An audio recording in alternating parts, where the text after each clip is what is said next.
ሰላም ጤና ይስጥልን የተከበራችሁ ወደ ተመልካቾቻችን የጌታ ጸጋና ሰላም ይብዛላችሁ። ይህ በሰዓት ወደ እናንተ የሚደርሰው የክራይስት አርሚ ቲቪ የዜና ሰዓታችን ነው። በቅድሚያም አርዕስተ ዜና።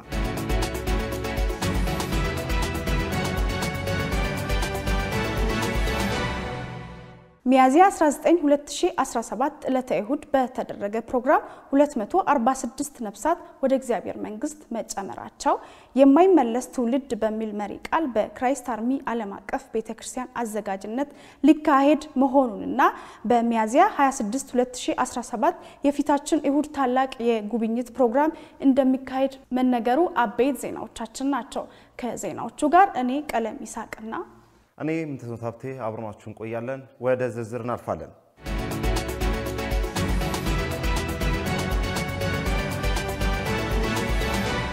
ሚያዝያ 19 2017 ለተሁድ በተደረገ ፕሮግራም 246 አዲስ ነፍሳት ወደ እግዚአብሔር መንግስት መጨመራቸው ተገለጸ። ሚያዝያ 19 2017 ለተሁድ በተደረገው ፕሮግራም 246 ሰዎች ወደ እግዚአብሔር መንግስት የተጨመሩ ሲሆን ብዙ በአጋንንታዊ ሥራ የታሰሩ ሰዎች በጌታ በኢየሱስ ክርስቶስ ስም ተፈተዋል። በዕለቱም የቤተክርስቲያኒቱ ባለራእይና ፕሬዝዳንት የሆኑት ነብይ እዩ ጩፋ በማርቆስ ወንጌል ምዕራፍ 9 ቁጥር 2 ያለውን ክፍል በመጥቀስ ትኩረት ሁሉ ወደ ኢየሱስ ይሁን በሚል መሪ ቃል የእግዚአብሔርን ቃል በኃይልና በስልጣን ሰብከዋል። አያይዘውም የዓለም ቤዛ የሆነውን ኢየሱስ ክርስቶስን ከሙሴም ጋር ሆነ ከኤልያስ ከማንኛውም ፍጡር ጋር ማስተካከል ተገቢ እንዳልሆነ በመጽሐፍ ቅዱስ በማረጋገጥ በሚቀጥለው ዘመን ትኩረት ሁሉ ወደ ኢየሱስ ብቻ መሆን አለበት በማለት በአጽንኦት ተናግረዋል።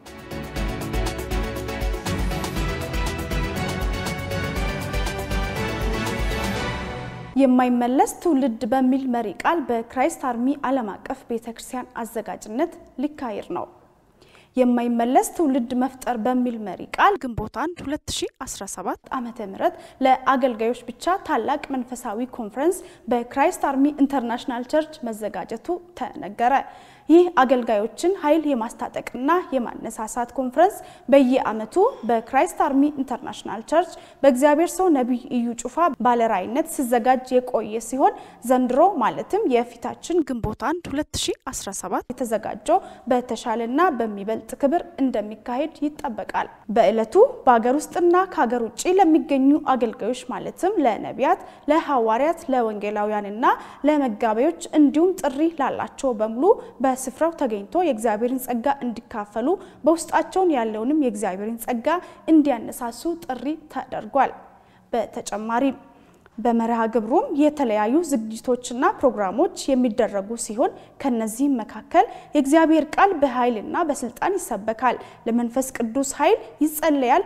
በሚቀጥለው የአገልግሎት ሁኔታ ላይም ሰፊ የምክክር ጊዜ ይኖራል።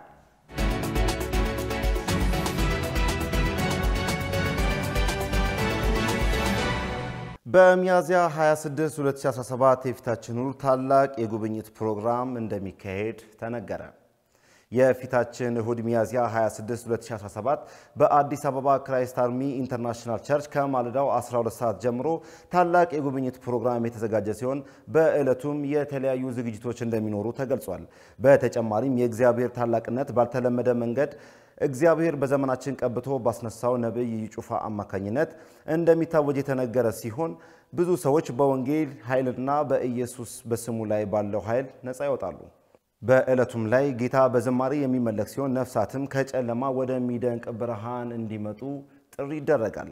በተጨማሪም የቤተ ክርስቲያኒቷን አገልግሎት በየወሩ ድጋፍ ለሚያደርጉ ፓርትነሮች በግንቦት 2 2017 ልዩ የበረከት ፕሮግራም እንደተዘጋጀ የተገለጸ ሲሆን በዚህ የፓርትነሮች ፕሮግራም ለእያንዳንዱ ሰው እጅ በመጫን ታላቅ የጸሎት ጊዜ እንደሚኖርም ተጠቁሟል።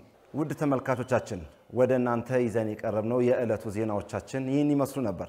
ከቀሪ ከክራይስት አርሚ የቴሌቪዥን ፕሮግራሞቻችን ጋር መልካም ቆይታ